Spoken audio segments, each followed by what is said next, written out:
La hipoteca inversa, tú tienes que tener, no es necesario que sea tu vivienda habitual. Si tú tienes una vivienda libre de cargas, yo siempre recomiendo que sea por un importe superior de 200.000 euros, porque lo máximo que te dan del porcentaje de tasación es entre el 30 y el 50% como máximo. Y los tipos son altos. Ahí no tienes que presentar ningún tipo de documentación y contra más mayor seas, muchísimo mejor. Por lo tanto, la hipoteca inversa, las ventajas principales que tienen es que tú solicitas ese capital y cuando te lo dan, tú lo puedes solicitar como pago único, ¿vale? O como una renta mensual. La ventaja principal que tiene este producto es el tema fiscal, porque aunque te lo den como pago único, tú tienes una ventaja y es que ese dinero no es dinero tuyo, es dinero de un préstamo, por lo tanto no tienes que tributar fiscalmente. Lo mismo si tienes herederos. Una vez que falleces, los herederos pueden hacer tres cosas diferentes con esa hipoteca inversa. Primero, subrogarse esa hipoteca y acabar de pagarla, vender la vivienda y cancelarla o solicitar una hipoteca nueva y cancelar la antigua si es más cara. Por lo tanto, la hipoteca inversa es muy, muy interesante. Exacto, es un usufructo que se le das al banco, muy acertada, exacto. Cuanto más mayor, antes te mueres, menos te tienen que pagar y más rentable le sale al cliente. Yo no sé si recordáis la historia de una francesa, la primera hipoteca inversa la hizo un notario en Francia. Entonces la hipoteca inversa se la hizo a una señora que además bebía, fumaba bueno, disfrutaba de la vida a tope. Y el notario se murió y la señora vivió hasta los 117 años. O sea, jamás se pudo quedar esa vivienda el notario. Le fue pagando, vamos, que yo no sé si se arruinaron porque era notario, no creo, pero me acuerdo que la señora le pagaba una renta mensual. La hipoteca inversa la hizo con 80 años, hablamos de principios de 1900, y no se murió hasta los 117 años. Yo creo que fue el peor negocio de su vida.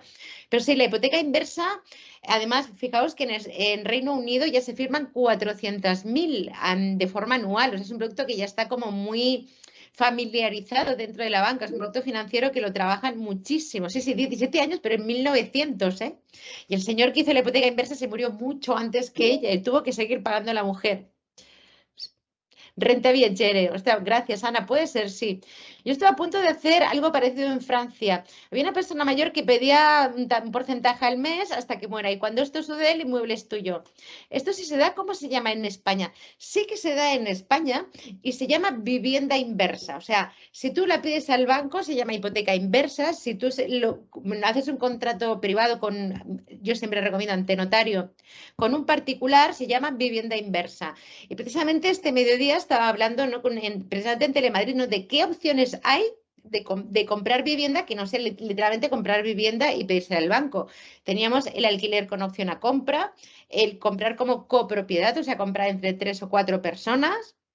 Luego estaba precisamente la vivienda inversa entre ellos, ¿no? Que lo comentábamos también. Entonces, es una alternativa muy interesante. Por eso yo creo que los españoles somos muy de propiedad, de tener la garantía de tener un patrimonio detrás, que además, si tú quieres montar una empresa o necesitas un préstamo, siempre es mucho más fácil que te lo den si tienes una propiedad detrás que si estás viviendo de alquiler y luego tienes la garantía de que esa vivienda, ese hogar, no vas a tener que ir cambiando cada 5 años, o sea que realmente está ahí. Entonces eso a mí me parece muy interesante, ¿vale? Pero a lo que íbamos, alternativas van a empezar a salir porque realmente la subida de tipos ha echado a mucha gente del mercado, aunque sigue habiendo una demanda muy fuerte y también irá por barrios, o sea, pensad que las rentas medias bajas van a tener muchos más problemas de acceso a la vivienda que las rentas altas y por ende caerá el precio de la vivienda primero en las zonas de renta medias bajas que en las zonas altas. ¿Vale? Hace tiempo que buscaba el equivalente en castellano.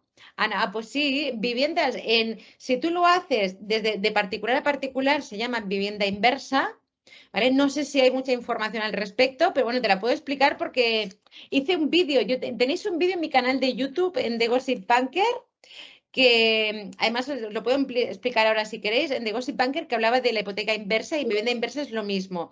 Se suelen hacer, si queréis os lo explico, y además no solo a partir de los 65 años cuando te jubiles, sino que si tú tienes algún familiar o tú tienes una dependencia severa superior al 33%, también puedes acceder a esta hipoteca inversa, ¿no? Lógicamente es un complemento de la pensión, contra más edad muchísimo mejor, ¿vale? Y es lo que os comentaba antes por resumir, ¿no? Que puede ser o un pago único de que te den toda la pasta de golpe y tú te la gestionas pues en fondos o como quieras, o una renta mensual. Y lo importante para mí son las ventajas fiscales además que tiene este producto, ¿no? Que porque es un préstamo, tú no puedes tributar por un préstamo y luego los herederos, porque ese dinero que tú cuando reciben la vivienda, si tiene una hipoteca y que le queda un capital pendiente de 100.000 euros, no van a tributar por todo el valor porque tiene una hipoteca de 100.000 euros. Entonces, a efectos fiscales, pues ahí se puede trabajar de manera bastante interesante, ¿vale? Yo creo que no me dejo... Sé que, perdonad, sí que me dejo algo importante. A la hora de hacer una vivienda inversa o una hipoteca inversa, incluso por ley, siempre te recomiendan que te asesore un asesor certificado o que tenga la formación suficiente. Es casi obligatorio por ley, porque estos contratos suelen ser muy complejos, puede haber mucha letra pequeña o incluso se te puede escapar algo si te hace un contrato alguien que no conozca muy bien el tema, que te puede suponer un gran problema, pero luego tener ese acceso a la vivienda, a vender la vivienda o a cobrar esa prima única. Entonces, siempre es mejor que os deje algún profesional, ¿eh? Y luego es importante, por ejemplo, en la vivienda inversa serían diferentes, ¿no? En la vivienda inversa sería interesante que la persona a la que tú le compras la vivienda no tenga herederos para que luego no haya algún heredero allí reclamando la legítima y demás.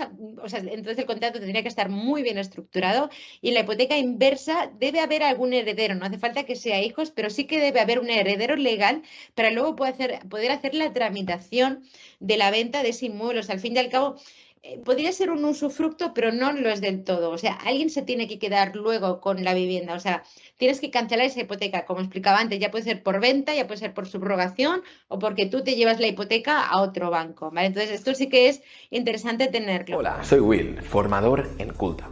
Si te ha gustado este vídeo y quieres ver más contenido de valor como este, puedes acceder a nuestra plataforma de manera gratuita por 7 días, donde podrás aprender sobre criptomonedas, NFTs, DeFi, programación con Solidity y fiscalidad, pero también mucho más. También podrás conseguir más vídeos en nuestro canal de YouTube si te suscribes.